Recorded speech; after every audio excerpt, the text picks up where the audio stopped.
Hi, I have a question for you today. Would you rather be dangerous or in danger? And I know that may seem like a weird question to ask, but it's a question that came to my mind today because of what I've been doing with these postings on social media each day.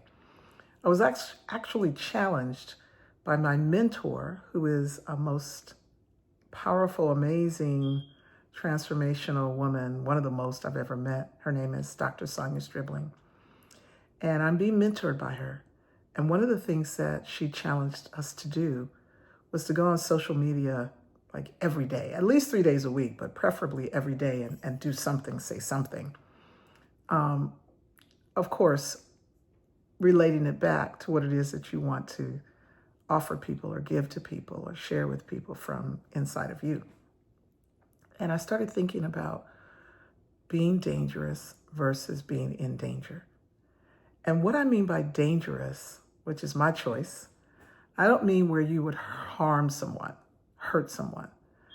I mean the kind of dangerous that when you wake up in the morning and before your feet even touch the floor, you know who you are, you know what your purpose is, you know what value you add to the earth, to the people in this world, on this planet, and you know how to be disciplined enough to make sure that whatever gifting you have, you actually actualize those gifts. I mean, you pour those gifts out on whomever God has chosen you to pour those gifts out on. You don't sit on them, you don't let them rot on the vine.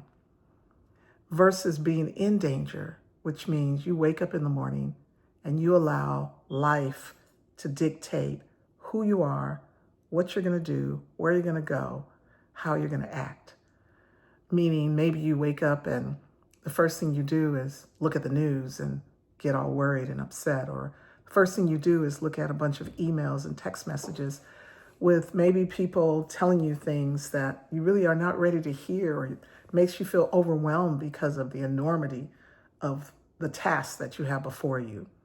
Or maybe you wake up and the first thing you do is listen to negative self-talk in your head telling you you're tired and what you can't do, what you're not going to do. And maybe voices that say, no, you're not going to stretch. You're not going to exercise. You're not going to eat right. You're not going to pursue your passion and your dreams. You're not going to get to know you so that you understand what it is you're supposed to be doing, what your purpose is.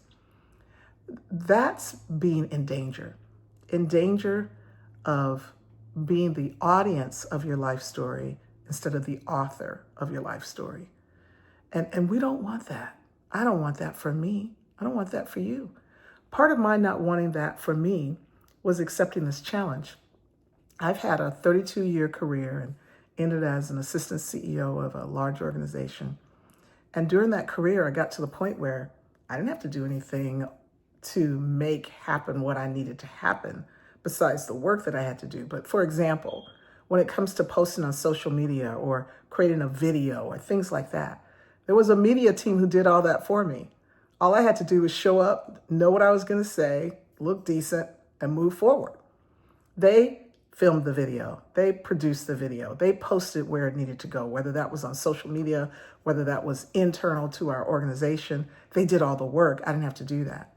Now I'm retired. I have not hired a media team, even though I'm thinking about it.